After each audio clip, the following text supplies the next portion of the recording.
Hello, soyez les bienvenus aujourd'hui à notre sondé des Écritures. Un moment très apprécié par le Seigneur, car il veut nous parler de sa parole et que nous aussi nous aider à grandir spirituellement à chaque moment dans cette Écriture. Sans perdre le temps, prions. Père, nous te bénissons, te glorifions aujourd'hui, nous te rendons gloire pour cette opportunité que tu nous as donnée encore aujourd'hui pour pouvoir étudier ta parole. Notre prière, Seigneur, que tu viennes et que tu nous enseignes. Montre-nous ce que nous devons faire. Montre-nous, Seigneur, ce que nous devons faire afin que nous puissions, Seigneur, suivre ta parole et faire exactement ce que tu nous demandes au nom de Jésus-Christ. Nous prions, Seigneur, te donne la grâce d'obéir à ta parole. Au nom de Jésus, nous avons prié. Amen. Soyez les bienvenus aujourd'hui, une fois encore, à notre sondé des Écritures. Et nous sommes tellement si ravis pour étudier la parole de l'Éternel. Par la grâce de Dieu, la semaine passée, nous avons vu un thème si important. Et ce thème qui était aussi si important que nous ne pouvons jamais oublier de se réviser en. Et en ce thème, la semaine passée, où nous avons vu, on avait quoi? La loi sur l'héritage et la désignation de Josué. La loi sur l'héritage et la désignation de Josué. Et en ce lieu, ou bien en cette épître, ou bien cette épître, nous avons vu quelque chose de tellement important. Nous avons lu Nombre chapitre 27 et Nombre chapitre 36. Et nous avons vu aussi que quoi? Cette leçon que nous avons apprise de cette leçon-là est que les croyants et les églises doivent chercher à connaître et à faire la volonté de Dieu, rien que la volonté de Dieu, soit dans leur mariage, soit dans la nomination, c'est-à-dire dans la désignation des dirigeants de l'église, et même dans les autres domaines de l'église. Les femmes aussi pieuses doivent présenter leurs demandes avec humilité et sincérité, comme les 5 fils de Zélopchad. Au lieu d'adopter l'approche féministe, faire la démonstration ici là. Et aussi, comme on a vu que Moïse aussi, ce que Moïse a fait, nous aussi on voit que quoi, nous les croyants, nous devons faire comment? Toujours être prêts et aussi se préparer toujours à rencontrer Dieu, soit par l'enlèvement ou soit par la mort. Donc, que le Seigneur nous aide à être prêts à chaque moment et à tout ce que nous faisons et nous allons faire au nom de Jésus-Christ. Gloire à Dieu. Donc aujourd'hui, par la grâce de Dieu, nous allons voir un thème si important. Nous allons continuer dans le chapitre du Nombre. On va voir que dans le chapitre, parce que nous avons vu le chapitre 127 la semaine passée. Et nous verrons par la grâce aujourd'hui le chapitre 28, 29 et le chapitre 30. Là, nous allons étudier et notre thème là-bas qui sera intitulé quoi? La prescription, c'est-à-dire la prescription, ou bien les prescriptions relatives aux offrandes et aux vœux. Les prescriptions relatives aux vœux et aux offrandes. Quand je parle des prescriptions, c'est-à-dire les recommandations, c'est-à-dire les institutions, c'est-à-dire les recommandations, oui, donc, qui concernent les offrandes et les vœux. Lisons dans Nombre chapitre 28. Dans Nombre chapitre 28, lisons à partir du verset 1. L'Éternel dit à Moïse, l'Éternel parla à Moïse et dit, donne cet ordre aux enfants d'Israël et dis-leur, vous aurez soin de me présenter au temps fixé mon offrande d'aliments et de mes sacrifices consumés par le feu et qui me sont d'une agréable odeur. Tu leur diras, voici le sacrifice consumé par le feu que vous offrez à l'Éternel, chaque jour 2 agneaux d'un an sans défaut comme holocauste perpétuel. Tu offriras l'un des agneaux le matin et l'autre agneau entre les 2 soirs. Et le verset 5 dit ceci. Et pour l'offrande, 1/10 d'épha de fleurs de farine pétrie dans un quart de hin d'huile d'olive concassée. Verset 6. C'est l'holocauste perpétuel qui a été offert à la montagne de Sinaï. C'est un sacrifice consumé par le feu d'une agréable odeur à l'Éternel. Verset 7. La libération ou la libation sera d'un quart de hin pour chaque agneau. C'est dans le lieu saint que tu feras la libation de vin à l'Éternel. Verset 8. Tu offriras le second agneau entre les 2 soirs avec une offrande et une libation semblable à celle du matin. C'est un sacrifice consumé par le feu d'une agréable odeur à l'Éternel. Verset 9. Le jour du sabbat, vous offrirez 2 agneaux d'un an sans défaut et pour offrande 2/10 de fleurs de farine pétrie à l'huile avec la libation. Verset 10. C'est le cause du sabbat pour chaque sabbat, outre le cause perpétuel et la libation. Et verset 11. Au commencement de vos mois, vous offrirez en holocauste de l'Éternel 2 jumeaux taureaux, 2 jeunes taureaux, un bélier et 7 agneaux d'un an sans défaut. Et cela quoi? Comme une offrande pour chaque taureau, 3/10 de fleurs de farine pétrie à l'huile, comme offrande pour le bélier, 2/10 de fleurs de farine pétrie à l'huile. Gloire à Dieu. Je dis gloire à Dieu. Alors qu'est-ce que nous voyons ici? Nous voyons ici que quoi? Sans d'abord even parler, nous voyons que offrande ici, ce sont des éléments donnés à Dieu. Ce sont des éléments. On parle d'offrande, c'est simplement. Il y a 3 mots à vraiment bien souligner dans notre texte.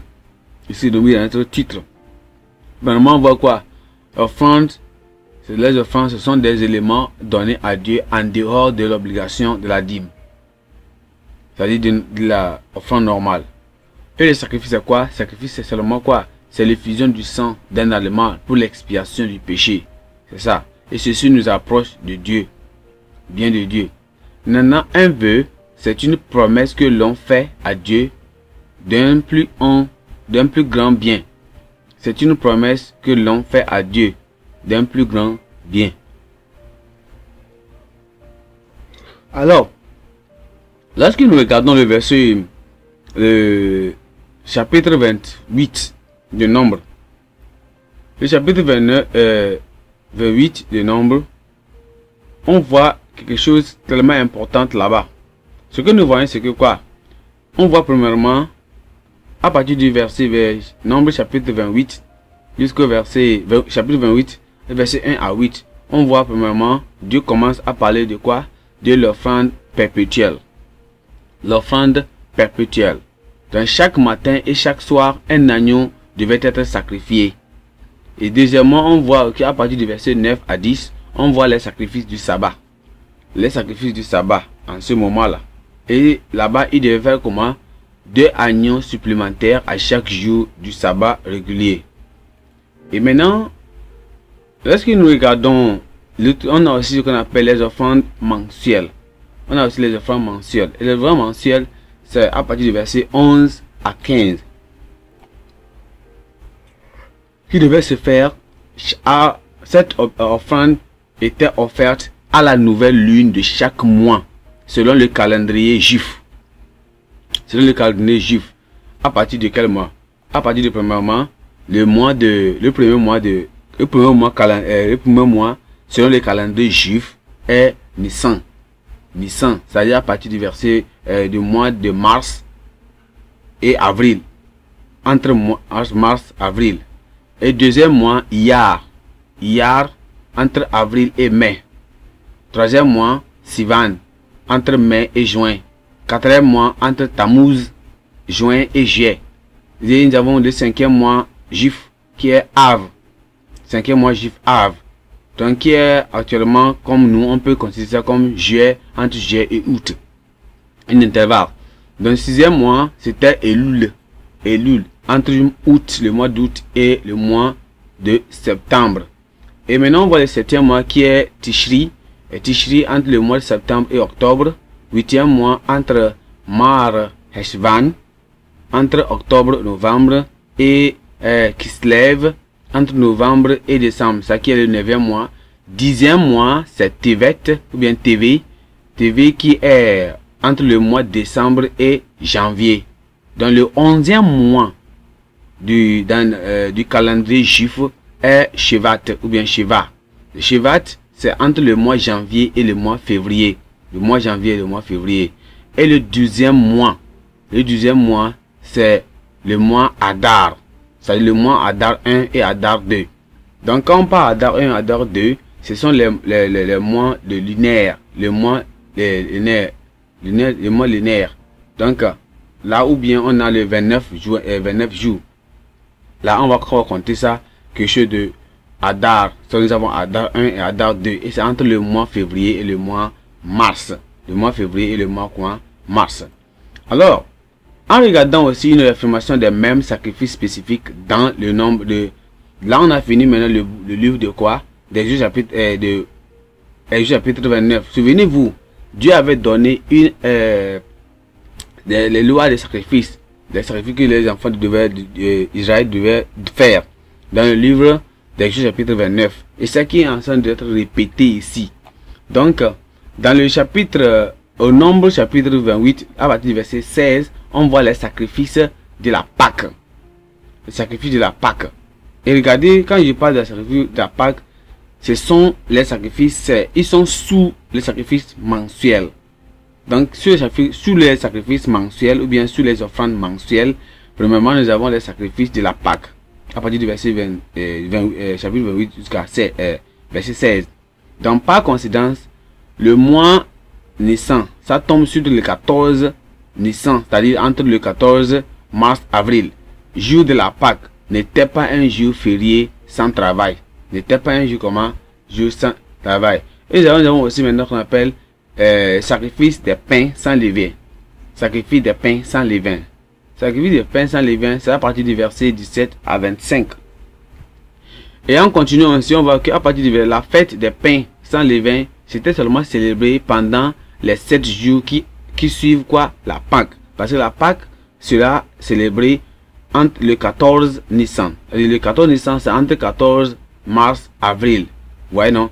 Donc, c'est les 7 jours après maintenant, ce serait le sacrifice des pains sans levain. Et après cela encore, c'est-à-dire après le 25, je parle de 7 jours après le 14 mars, avril.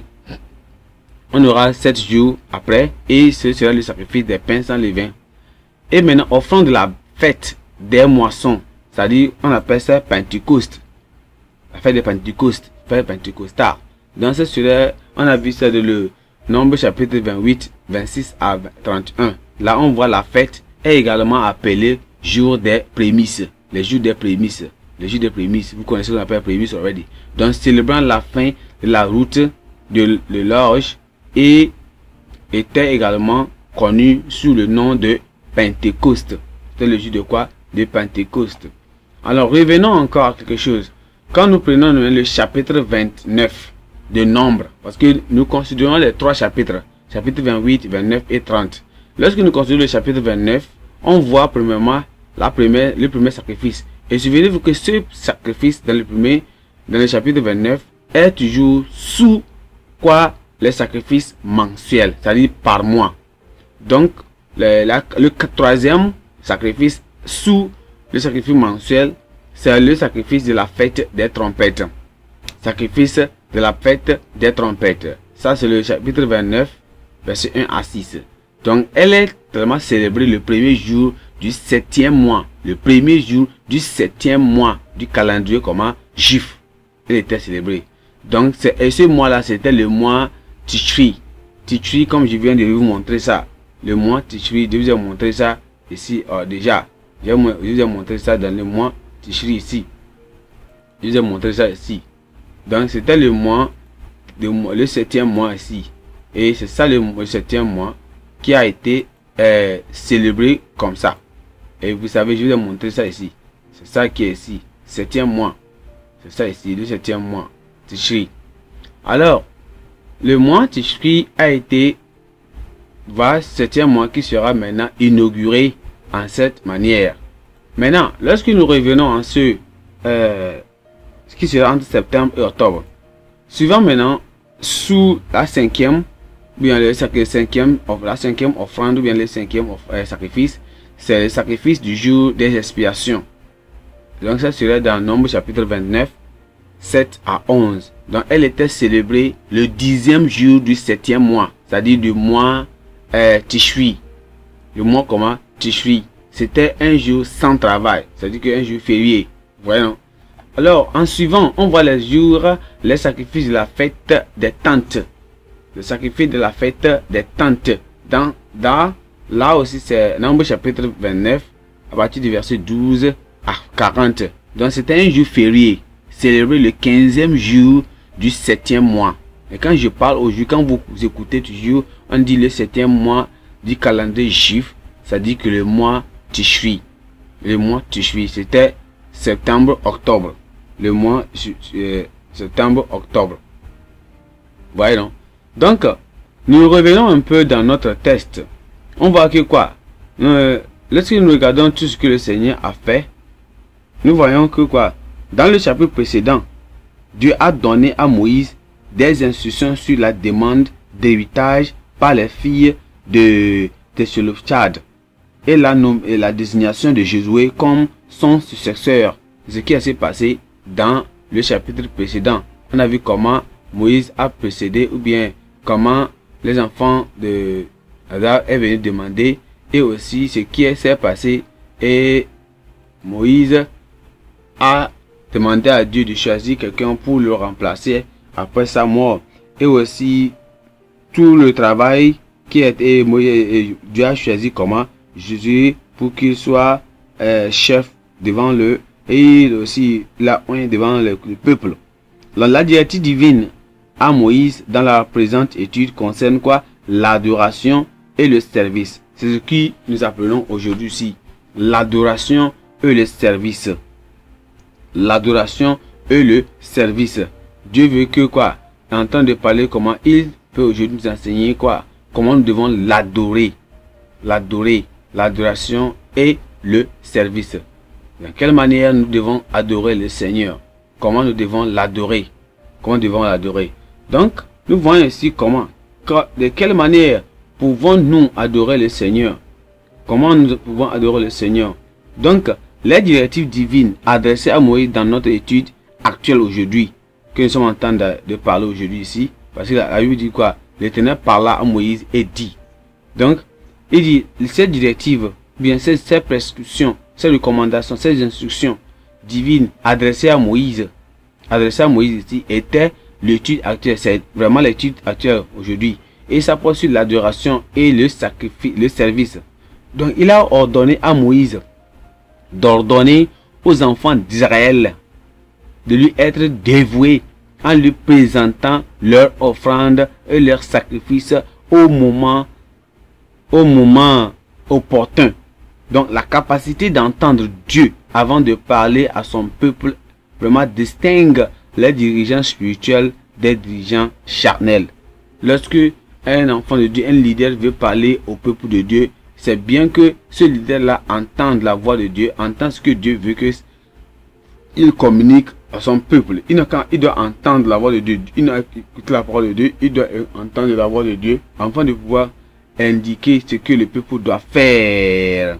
Donc, le système des sacrifices et des offrandes cérémonielles ici aussi était une disposition temporelle qui remplit son objectif et aussi quoi est vraiment aujourd'hui révolu.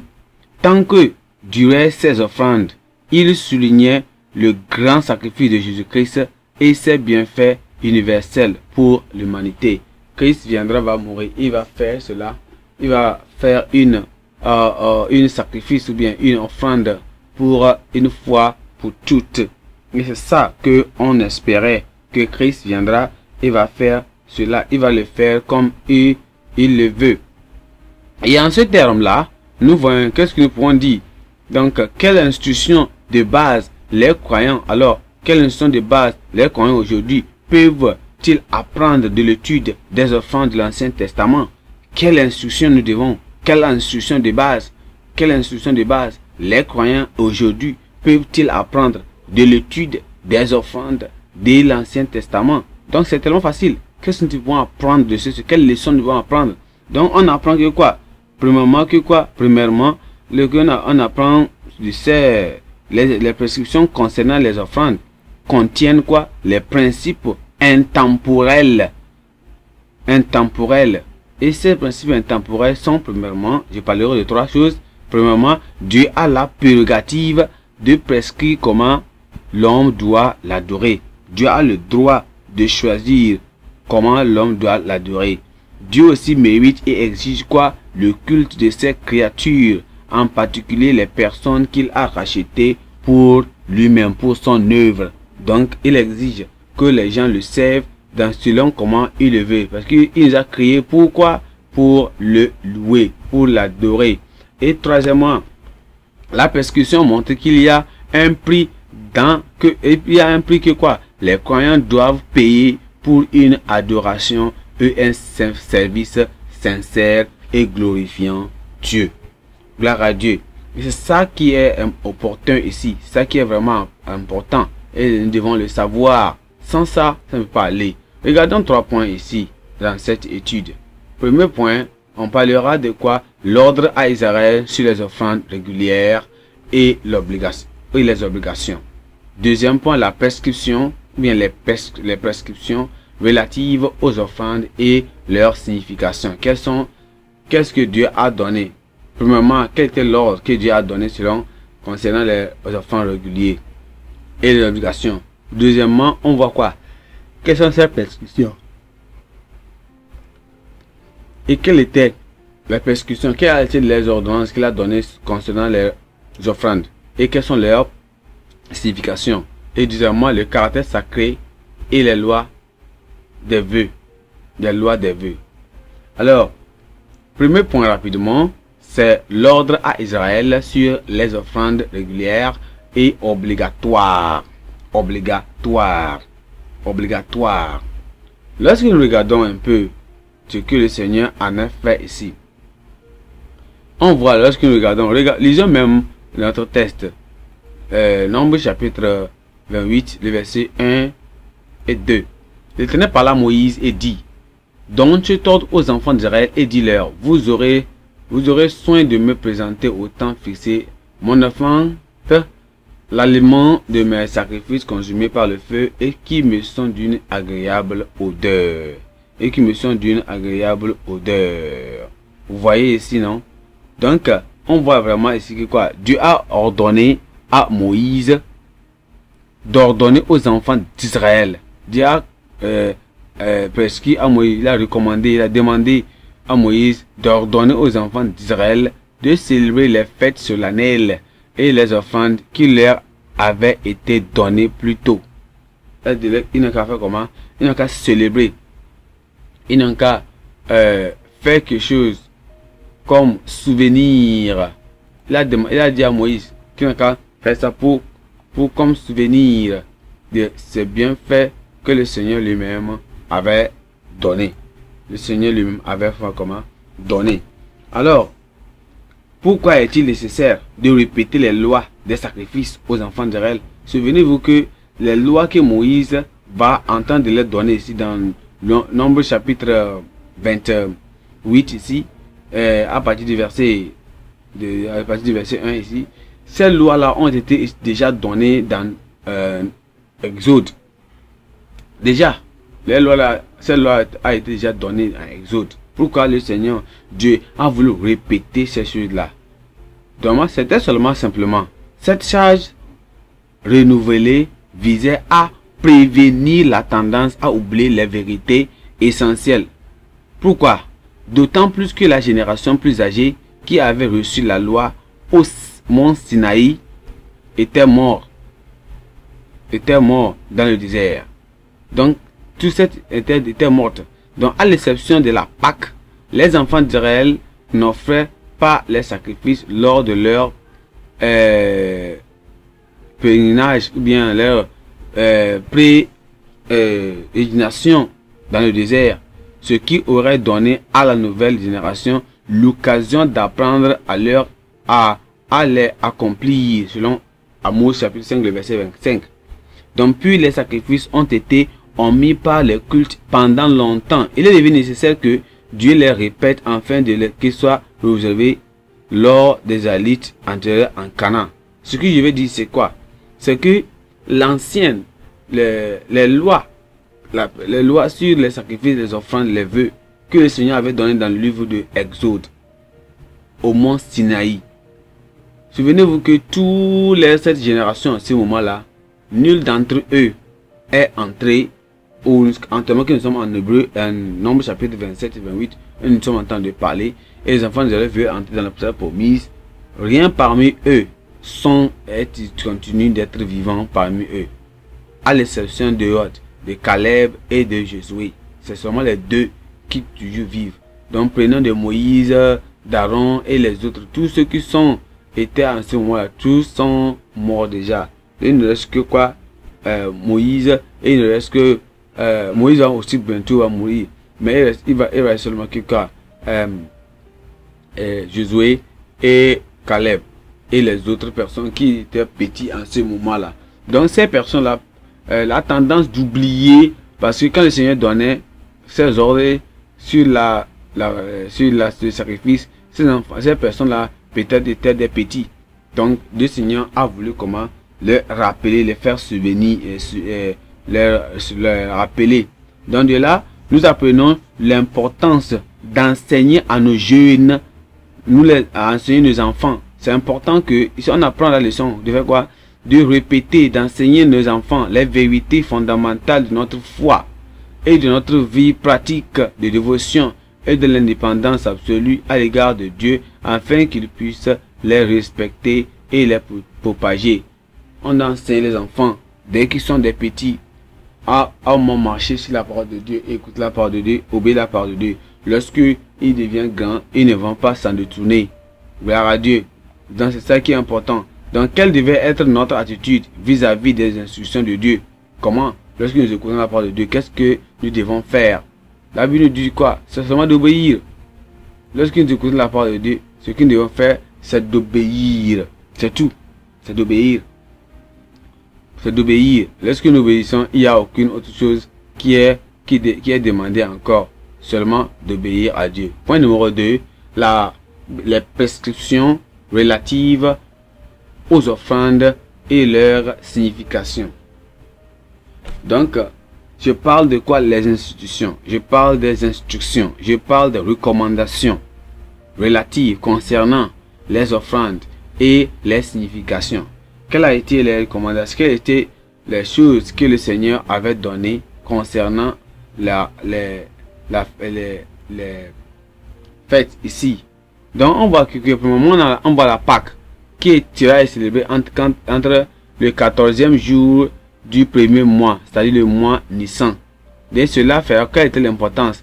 Il commémorait quoi? Ou bien commémore la délivrance par Dieu des Hébreux dans le pays d'Égypte. C'est-à-dire les Juifs célèbrent quoi? La fête de Pâques. C'est ça qui est qu'on appelle la Pâque. Et la fête des pains sans levain, ça devait être célébré le 15e, ou bien ça a été célébré le 15e jour du premier mois, c'est-à-dire 15e jour, le 15 jour du mois Nissan, jusqu'au 21e jour. Il devait célébrer cette fête-là, ça qu'on appelle la fête des pains sans levain. Et ça devait être mangé, le pain devait être mangé sans levain pendant 7 jours. Pas de travail. Le premier jour, aussi a marqué le début de la récolte du l'orge et aussi du premier des mois voyage annuel à Jéricho. Donc, nous avons aussi les fêtes des prémices, c'est-à-dire les fêtes des semences, bien la fête des semaines, qu'on appelle la Pentecôte. Et pour ça, autre, ça devait être comment célébrer 50 jours après le premier sabbat, suivant la Pâque, la Pâque.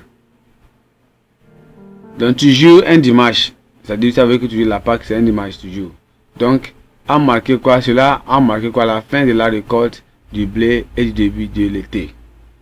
Nous avons aussi la fête des trompettes, c'est-à-dire le premier jour du 7e mois, c'est-à-dire Tishri. Et les trompettes spéciaux, aucun travail effectué, offre les spéciales, les fêtes, bien les fêtes spéciales, En revanche, nous avons les jours des expiations, 10e jour du 7e mois, Tishri. Et cela aussi offrande spéciale du grand prêtre pour expier les péchés israélites pendant une année complète. Aucun service, bien aucun travail n'est effectué en ce moment. Nous avons aussi la fête des tabernacles, du 15 au 22e jour du 7e mois Tishri, c'est-à-dire mois Tishri, marqué le début d'une nouvelle année agricole, symbolise par quoi la construction des tabernacles, décorés aussi quoi, et de verdure pour les moissonner. Donc il y avait ici exactement ce que le Seigneur avait donné pour qu'enfin qu'ils puissent obéir. Lorsqu'ils vont obéir à cela, il n'y aura plus encore quelque chose à parler. Mais ce que nous devons savoir, tellement important ici, c'est quoi? Que il y avait tant de sacrifices ou bien d'offrandes que le Seigneur avait demandé aux enfants d'Israël de faire. Donc, et quelles étaient ces offrandes que le Seigneur les demandait, tellement si important de faire? Premièrement, il est demandé de faire quoi? Regardons ça. Il est demandé de faire quelque chose. Il est demandé quoi? De faire les offrandes quotidiennes. Quand je parle offrandes quotidiennes, je parle des offrandes perpétuelles. Donc 2 agneaux, l'un d'un an et sans défaut. Un le matin et un le soir pour faire le sacrifice. Et là-bas, qu'est-ce que nous apprenons?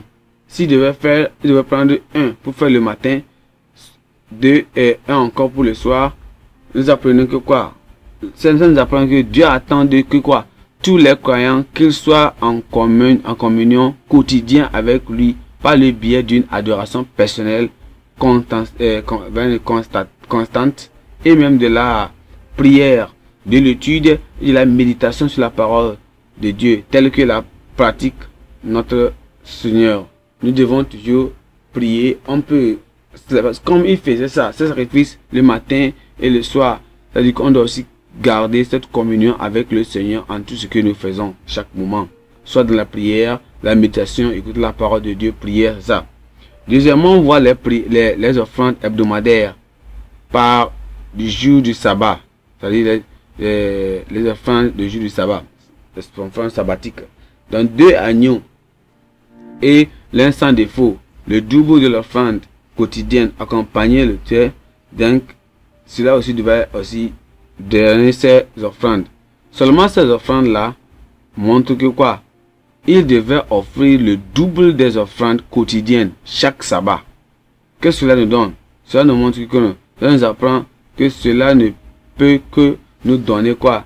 Nous devons laisser le jour du sabbat libre de notre propre service privé et personnel. Dans le jour du sabbat, qui est dimanche, on ne doit pas aller faire certains travaux, on ne doit rien faire et continuer à faire comment? À adorer le Seigneur le jour là. Donc nous devons, le jour là, on ne doit pas aller au travail, on ne doit rien faire, c'est d'aller avoir une communion avec le Seigneur, d'adorer le Seigneur ce jour là. Et on a aussi certains et lorsque je parle, je suis en train de parler de quoi? Du sacrifice du sabbat. Donc, et maintenant nous avons aussi le sacrifice perpétuel. Sacrifice perpétuel. Non. On continue aussi ce qu'on appelle sacrifice ou bien offrande mensuelle. Les offrandes mensuelles, c'était pour manger les fêtes annuelles des enfants d'Israël. Donc, sous les fêtes, les offrandes annuelles, ou bien les fêtes, nous avons aussi les fêtes annuelles. Nous avons d'autres fêtes. Sur les fêtes annuelles, on avait les offrandes pour la fête des pains. Les offrandes pour la fête des pains. Ça, c'est la fête des Pâques. Pour la fête des pains. Donc, l'offrande des fêtes sans levain. Sans levain. Nous avons la fête offrande des semaines, c'est-à-dire le Pentecôte. On a aussi l'offrande de la fête des trompettes. Tout cela, ce sont sous la fête, sous quoi? Sous les fêtes, les fêtes mentionnelles ou bien les fêtes annuelles. On a aussi offrande du jour des expiations. Et on a aussi offrande du jour des expiations. On a aussi offrande de la loi et la fête des tentes. Des tentes. Des tentes. Et là, revenons maintenant au point numéro 3. Point numéro 3, les prescriptions relatives aux offrandes et leur signification. Je suis en train de parler au point numéro 3. Au point numéro 3. Point numéro 3. Qui est quoi? Le caractère sacré et les lois des vœux. Le Seigneur voulait que quoi? Qu'il y a un caractère sacré qui devait être. Il doit savoir que les vœux sont tellement sacrés. Donc, lorsque nous lisons dans Nombre chapitre 30, dans le Nombre chapitre 30 parle seulement que de quoi?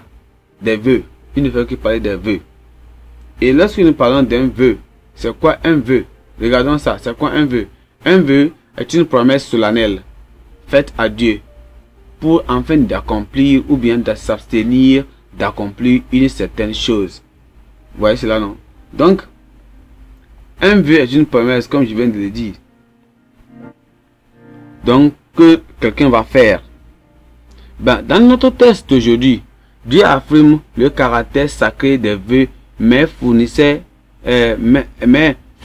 quoi? Des directives supplémentaires sur les situations dans lesquelles les vœux prononcés par les épouses et les filles pouvaient être annulés par les maris ou le père. Si, vous voyez cela, non? Donc le vœu d'une jeune fille, ici, devait être comment? Pouvait être annulé. Si le vœu d'une jeune fille devait être le vœu d'une jeune fille qui était encore sous l'autorité de ses parents pouvait être annulé par son père dès qu'il en avait connaissance de cela. Cependant, si le père entendait parler de ses vœux de sa fille et restait silencieux, donc le vœu restait valable. Mais si dans l'autre côté aussi, on voit que quoi? Si une femme mariée, pouvait être le vœu d'une femme mariée pouvait aussi être annulé par son mari dès qu'il avait il en avait quoi? Connaissance. Donc si le vœu n'était pas annulé, donc le vœu sera présenté. Donc tout vœu qu'une femme ne fait qu'après tout vœu qu'une femme a fait après être devenue veuve ou avoir divorcé son mari serait maintenu maintenant. Si la femme a fait ce vœu avant que elle ne divorce ou bien avant que elle quitte le mariage, le vœu qu'elle avait fait sera maintenu, sera valable. Ce vœu-là sera valable. Ça, on va maintenir ce vœu-là encore. Mais si le mari décide que ce vœu doit ôter, sera allé. Donc pourquoi ces choses-là comme ça? Il devait y avoir un accord entre, si les enfants aussi font ces vœux-là, ces vœux doivent être faits en collaboration avec leurs parents. Il devait y avoir un accord entre le mari et la femme avant qu'ils en acceptent toute obligation religieuse qui pourrait nuire leur relation. Donc si une femme ou bien un mari veut faire un vœu dans l'église, que tous se concentrent et acceptent afin que ils puissent le faire sans qu'il n'ait aucun problème dans le mariage. Donc on voit aussi quoi? Si on nous demande d'expliquer l'enseignement de Christ sur les vœux et les offrandes, l'enseignement de Christ sur les vœux et les offrandes, ce que nous pouvons dire que quoi? On a qu'à savoir qu'il y a deux types de quoi? D'offrandes. Il y a deux types. Le premier type d'offrande, c'est le vœu d'accomplissement. Le vœu d'accomplissement. Et ce vœu-là, c'est un vœu de donner. C'est d'avoir, c'est d'offrir des sacrifices, quel que soit à Dieu, au-delà de l'appel que Dieu, comme consécration, et aussi comme consécration supplémentaire pour lui. Donc les vœux sont généralement prononcés dans l'attente des bénédictions spéciales de Dieu. Alors, c'est comme ça ici. On voit aussi le vœu d'abstinence. Donc, et lorsque nous regardons même le vœu d'accomplissement, on a deux personnes qu'on peut même énumérer comme exemple. Le vœu d'abstinence, parce que on considère deux types de quoi? De vœux dans la Bible. Et j'ai dit quoi? Le premier vœu, le premier exemplaire de vœu, c'est le vœu que Jacob avait fait dans Genèse chapitre 28. Et aussi on voit le vœu que Anne a fait. Anne aussi a fait un vœu dans 1 Samuel chapitre 1. Là où il a donné naissance à Samuel et il a consacré Samuel à l'œuvre de Dieu. Donc on voit le dernier vœu, c'est le vœu d'abstinence. Le vœu d'abstinence. Un vœu de s'abstenir de quelque chose en marche ou bien en marque de dévotion ou de dévouement à Dieu, comme le vœu d'un Nazérien. Donc, on n'a qu'à savoir que quoi? Faire un vœu et ne pas l'accomplir est un péché. On n'a qu'à savoir. Promettre que tu vas faire ceci à quelqu'un. Tu as fait quelque chose dans l'église, tu as fait quelque chose en faisant, et tu ne le fais pas, ça veut dire que tu as commis un péché. Que le Seigneur nous aide. On va aussi continuer à faire comment? À faire nos œufs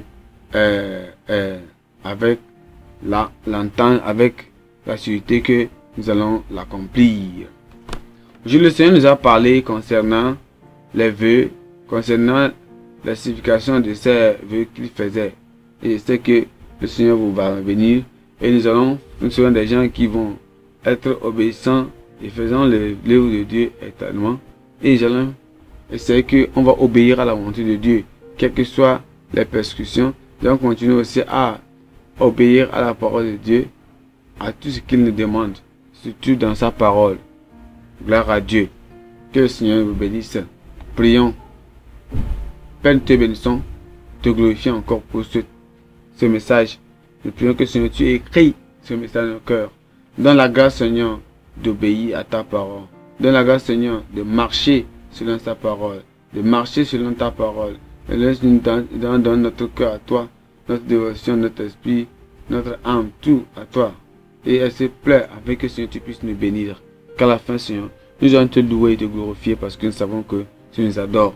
Aide-nous, Seigneur, à obéir à nos vœux et aussi faire ta volonté. Et Seigneur, ce sacrifice, on ne va pas encore faire ce sacrifice parce que Christ en a fait déjà des sacrifices. Seigneur, te remercions encore parce que nous savons que tu nous as exaucés. Au nom précieux de Jésus, nous avons prié. Gloire à Dieu. Que le Seigneur vous bénisse. Amen.